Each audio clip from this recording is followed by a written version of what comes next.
अपनी सारी समस्याओं का हल कर दो। मेरे लोगों मेरी बात पे गौर करो, सुनो, मुझे बताओ, क्या शिवराज सिंह चौहान जी के परिवार के किसी व्यक्ति को हाथ फैलाना पड़ता है? दिग्विजय सिंह जी के परिवार किसी व्यक्ति को, कमलनाथ जी के परिवार किसी व्यक्ति को? तो भाई वोट आपका है, राज उनका है, वो लोग मौज काट रहे हो और आप लोग क्या कर रहे हो? आप लोग तमाम तरह की मुसीबतें सह रहे हो और सहते रहोगे जब तक आप अपनी वोट को ऐसे निकम्मे झूठे बेईमान लोगों को छोड़ के अपने लोगों को नहीं दोगे तो आप सहते रहोगे। ये विनोद आपके परिवार का है, आपसे दूर का नहीं है। आप जानते हो किसी धन्ना सेठ का बेटा तो नहीं है, किसी पूंजीपति उद्योगपति का बेटा तो नहीं है, और 24 घंटे 7 दिन आपकी सेवा में। आप प्रत्याशियों का बायोडाटा निकलवा लो।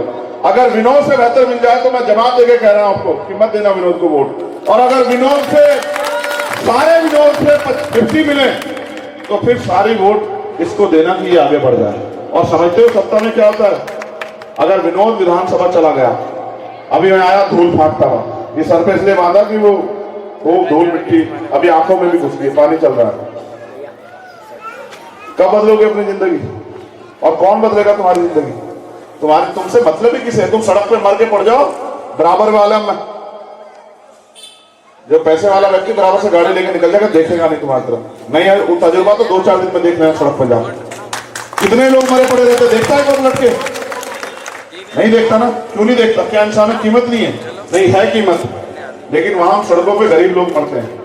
देखो मैं जानता हूं गरीब की राह में 100 मुसीबतें हैं। जब ये आगे बढ़ेगा ना, हमारे बीच के लोगों को खरीदा जाएगा, हमारे बीच के लोगों को तोड़ा जाएगा, इसके खिलाफ षड्यंत्र होंगे।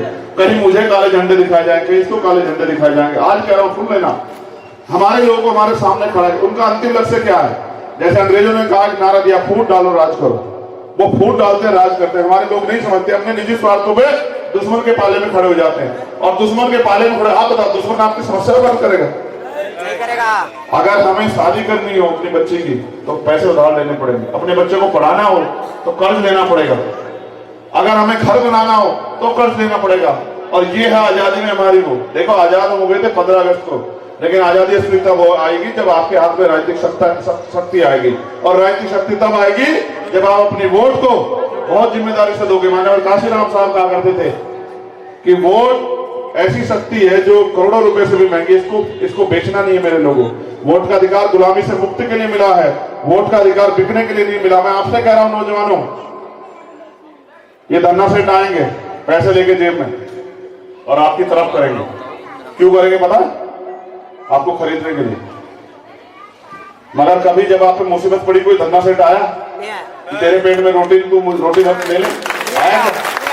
क्यों नहीं आया? क्या 5 साल में उनका एक बार रिश्ता आपसे चुनाव का ही होता है?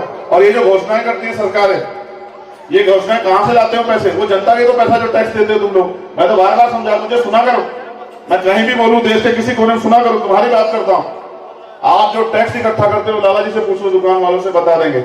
इन्होंने जो सामान बेचा 1 रुपए का भी, उसमें टैक्स लगता है। 1 रुपए में 28% टैक्स जाता है, जीएसटी 28 पैसे जाते हैं सरकार में। और सेंटर का भी टैक्स, जैसे पेट्रोल खरीदते हैं उसमें सेंटर भी टैक्स लेती है। लाला जी बता देना, मैं अगर गलत बोलूं हाथ उठा के बाहर आके बता देना है। तो टैक्स लेती है सरकार और वो टैक्स का पैसा जमा होता है। आप महीने में अगर 1 लाख रुपए आपका परिवार खर्च करता है तो 28,000 रुपए स्टेट गवर्नमेंट को जाता है जीएसटी के। वो आपको देती क्या है? 100-200 रुपए का राशन, और ऐसे दिखा जैसे एहसान कर रहे हो। आप समझो अपनी ताकत को। वो आपका पैसा लेके राज कर रहे हैं और आप पे पैसा भी आप खर्च कर रहे हो और वोट भी आप पे है। और आप ये सोचते हो कब जिंदगी बदलेगी? वही मसीहा नहीं जन्मेगा, वही मसीहा नहीं आएगा। आपको अपनी लड़ाई खुद लड़नी पड़ेगी। समझ रहे हो मेरी बात को? आपकी लड़ाई कोई और लड़ेगा क्या? जब राजतंत्र था, युद्ध होते थे, राजशाही ऐसे बदली जाती थी, तलवार भाले चलते थे, बंदूकें, तोप, घोड़ों पे, हाथियों पे, ऊंटों पे, दोनों तरफ की सेना आती थी, हजारों लोग मर जाते, तब राज बदलता। अब क्या करना है? ऐसे बटन दबा देना। कैसे दबाना बटन? बस हो गया काम। कुछ भी तो नहीं करना, ना किसी को बुरा कहना ना अच्छा कहना, बस ऐसे जाके बटन दबाना और दबाना है। तुम इतने लोग बैठे हो, तुम्हारी हजारों की संख्या है, यही हो जाती बात खत्म। एक आदमी 5 लोगों की जिम्मेदार ले लो अपने परिवार की, हम 5 वोट गिरवाएंगे और यही हो जाएगा 50-60 हजार वोट, 65,000 वोट जिसको मिलेंगे वो जीत जाएगा। और देखो इतिहास ये मौका दोबारा नहीं देगा आपको, जैसा मौका आपको मिला है। आप पे नेता जबरदस्त है, इनके साथ काम करने वाले हमारे नेता जो हैं तमाम वो जबरदस्त हैं। और इस जिसने मेहनत की, आपने इसको जिला परिषद में भी वोट दिया था, 6 साढ़े 6 हजार वोट वो एक क्षेत्र से लिया। आप देख लो कि लोग उसके साथ हैं।